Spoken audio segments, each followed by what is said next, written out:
पाश्चिमात्य संस्कृतीच्या मागे न धावता आपल्या खऱ्या संस्कृतीचे जतन करा. कार्यक्रमाचे अध्यक्ष शिरीष दडमल यांचे नागदिवाळीनिमित्त समाज बांधवांना आवाहन. दरवर्षीप्रमाणे मुग्धाई प्रेरणेतून परिसरातील आदिवासी माणस समाज बांधव नागदिवाळी हा सण मोठ्या उत्साहात साजरा करतात. मुख्य दिवाळीच्या सणाच्या लगेच मार्गशीर्ष शुद्ध पंचमी महिन्यात सदर उत्सवाला पारंपरिक रूढी पद्धतीने या उत्सवाला सुरुवात होते. यावेळी सुद्धा तालुक्यातील दिंडोडा ग्रामपंचायत येथे ग्राम स्वच्छता अभियान, प्रबोधन शिबिर, जनजागृती कार्यक्रम, पथनाट्याद्वारे नागदिवाळीचा सण थाटात संपन्न झाला. यावेळी नागदिवाळीचे ऐतिहासिक महत्त्व या विषयावर कार्यक्रमाचे अध्यक्ष शिरीष दडमल, अनंता चौके, अमर ठोक आदी मान्यवरांनी मार्गदर्शन करीत पाश्चिमात्य संस्कृतीच्या मागे न धावता आपल्या मूळ संस्कृतीचे जतन करा. तसेच स्पर्धेच्या युगात काळाचे पावले ओळखून समाज बांधवांनी आपल्या संस्कृतीचे जतन करीत वाटचाल करावी असे म्हणत नागदिवाळीचे महत्त्व विशद केले.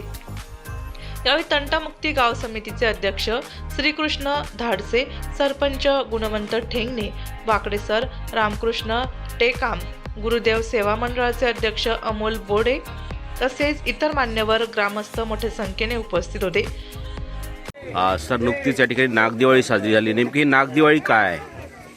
नमस्कार, मी शिरीष घनश्याम दडमल. एका मिनिटात. नागदिवाळी माना जमातीचा पारंपरिक सण समारंभ आणि त्यांची जीवन जगण्याची कला आणि त्यांचं अस्तित्व टिकवून ठेवणं म्हणजे नागदिवाळी साजरी करणं. मार्गशीर्ष अमावस्या, ज्याला आपण कोद अवस म्हणतो, या कोद अमावस्येच्या दिवशी घरोघरी जमातीचे बांधव नागदिवाळी साजरी करतात. त्यानंतर सामूहिकरित्या ते समाज बांधवांना एकत्रित करून आपल्या चालीरीती परंपरा यांचं जतन आणि संवर्धन करण्याचं काम करतात. माझ्या मते ही नागदिवाळी म्हणजे देशातील एक मूळ निवासी लोकांची आदर्श जीवन जगण्याची परंपरा आहे. धन्यवाद. या निमित्त समाज बांधवांना काय आवाहन करणार? या निमित्त समाज बांधवांना एवढं आवाहन करणार की आपलं अस्तित्व न विसरता येणारी जे काही आव्हान आहे, येणाऱ्या ज्या काही समस्या आहे, त्या समस्यांना एकत्रित बसून तोंड कसं द्यायचं, प्रत्येक बाबतीमध्ये आपले विचार विमर्शाचं आदान प्रदान कसं करायचं, वैचारिक देवाणघेवाण कशी करायची आणि जे काही नवीन बांधव आहे, जे काही विद्यार्थी आहे, जे काही नवीन पिढी आहे, त्यांच्याशी समरस होऊन एकोपा कसा राखता येईल आणि नैतिक मूल्याची शिकवण कशी देता येईल. समाज आपली खरी संस्कृती विसरताना दिसतोय, काल्पनिक संस्कृतीला तो स्वीकारतोय. काय बोला या निमित्त?